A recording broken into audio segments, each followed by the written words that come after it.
ഒരിക്കൽ ഒരു ഗ്രാമത്തിൽ കൂടി ഒരു അച്ഛനും മകനും ഒരു കഴുതയുമായി ഇങ്ങനെ നടന്നു പോവുകയായിരുന്നു. കുറച്ച് സമയം നടന്നു കഴിഞ്ഞപ്പോഴാണ് മകന് തോന്നിയത് ഒന്ന് കഴുതപ്പുറത്തിരുന്നു കൊണ്ട് സഞ്ചരിക്കാമെന്ന്. അങ്ങനെ മകൻ കഴുതപ്പുറത്തും അച്ഛൻ നടന്നും ഇങ്ങനെ യാത്ര തുടർന്നു. ഇത് കണ്ടു നിന്നിരുന്ന ഗ്രാമവാസികൾ ഒന്നടങ്കം പറയാൻ തുടങ്ങി, ഹേ, എന്തൊരു മകനാണ്! സ്വന്തം അച്ഛനെ നടത്തിച്ചിട്ട് ഈ മകൻ എന്തൊരു അഹങ്കാരത്തോടു കൂടിയാണ് ആ കഴുതയുടെ പുറത്ത് യാത്ര ചെയ്യുന്നത്. നിരന്തരം ഇത് കേട്ടപ്പോൾ മകന് തോന്നി, ആ പറയുന്നതിൽ ശരിയുണ്ട്. അങ്ങനെ മകൻ താഴെ ഇറങ്ങി അച്ഛൻ കഴുതപ്പുറത്ത് കയറി യാത്ര തുടർന്നു. കുറച്ചങ്ങോട്ട് നടന്നു നീങ്ങിയപ്പോൾ വീണ്ടും ഗ്രാമവാസികൾ പറയാൻ തുടങ്ങി, ആ അച്ഛൻ എന്തൊരു മനുഷ്യനാണ്!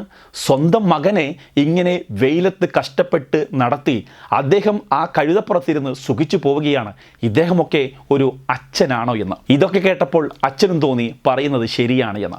അങ്ങനെ അച്ഛനും മകനും താഴെ ഇറങ്ങി നടക്കുകയും കഴുത ഇവരുടെ ഒപ്പം നടക്കുകയും ചെയ്തു. ഇത് കണ്ട ഗ്രാമവാസികൾ നിർത്തിയില്ല.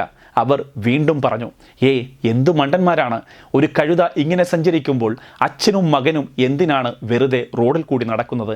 ആർക്കെങ്കിലും ആ കഴുതപ്പുറത്ത് ഇരുന്ന് സഞ്ചരിച്ചു കൂടെയെന്ന്. ഇതാണ് നമ്മുടെ സൊസൈറ്റി. നമ്മുടെ ചുറ്റുപാടുള്ളവരും നമ്മുടെ നാട്ടുകാരും എന്ത് പറയുന്നു എന്ന് നോക്കി ജീവിക്കാൻ തുടങ്ങിയാൽ നമ്മൾ ജീവിക്കാൻ മറന്നുപോകും. അവർ പറഞ്ഞുകൊണ്ടേയിരിക്കും. നിങ്ങൾ എന്ത് ചെയ്താലും, നിങ്ങൾ നല്ലത് ചെയ്താലും മോശം ചെയ്താലും അവർ പറഞ്ഞുകൊണ്ടേയിരിക്കും.